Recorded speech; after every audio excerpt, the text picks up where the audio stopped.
멋진 브랜드를 꿈꾸는 우리는 무엇을 바라봐야 할까요? 세상에는 성공한 이들이 너무나도 많은데 대체 그들 중 누구를 따라가야 할까요?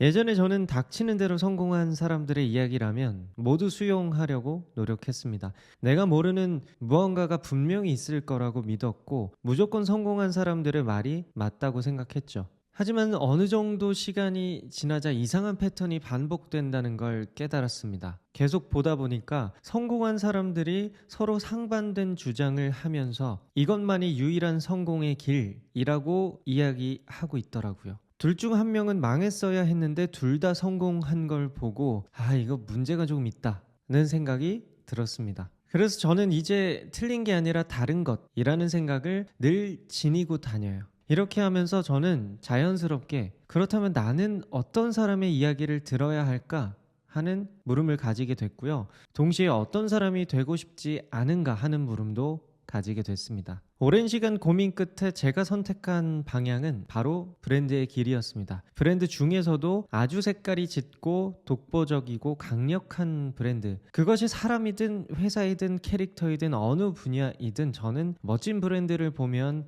심장이 두근거리더라고요. 그래서 그들의 방식이 무엇인지 공부하기 시작했는데요. 그때 나온 전략이 저를 놀라게 만들었습니다. 예전에는 규모가 큰 것만이 좋은 거라고 생각했거든요. 하지만 제가 가고자 하는 길에 있는 멋진 브랜드들은 모두 소수에 집중했더라고요. 그래서 충격을 받았었습니다. 그런 선택을 한다고 얼마나 달라질까 하는 생각이 들기도 했는데요. 이 선택 하나가 브랜드가 할 수 있는 거의 대부분의 선택을 좌우한다는 것을 알고 머리가 띵했습니다. 저는 이 사실을 깨달은 후부터 다수가 아닌 소수에 집중하려고 하고 있어요. 저는 지구에서 가장 유명한 사람이 되고 싶지는 않거든요. 저는 저와 공명하는 분들과 교류하며 색이 짙은 문화를 만들고 싶습니다. 만약 당신의 규모가 맞다면 얼리 어답터들을 위한 춤은 훌륭한 전략입니다. 1000명의 진정한 팬들을 끌어안고 카라반이 돌아오기를 기다릴 수 없는 사람들의 그룹을 조직하고 연결하고 도전하고 관심을 기울이면 성공을 구축할 수 있습니다.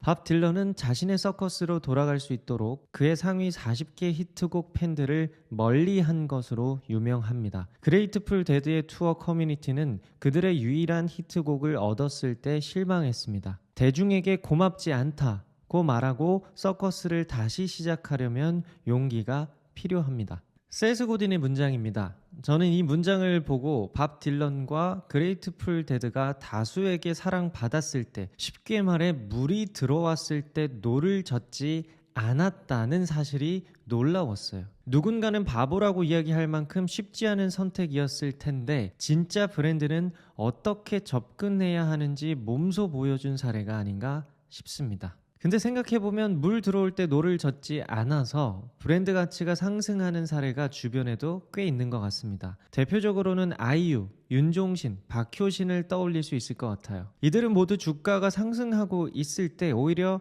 노를 젓지 않겠다는 선언을 하고 자기라는 브랜드의 가치를 정상급으로 올린 대표적인 인물들이죠. 특히나 아이유의 경우 국민 여동생이라는 대중적인 이미지에서 음악가라는 매니악한 이미지로 변했잖아요. 어떻게 어린 나이에 이렇게 현명할 수 있는지 참 대단합니다.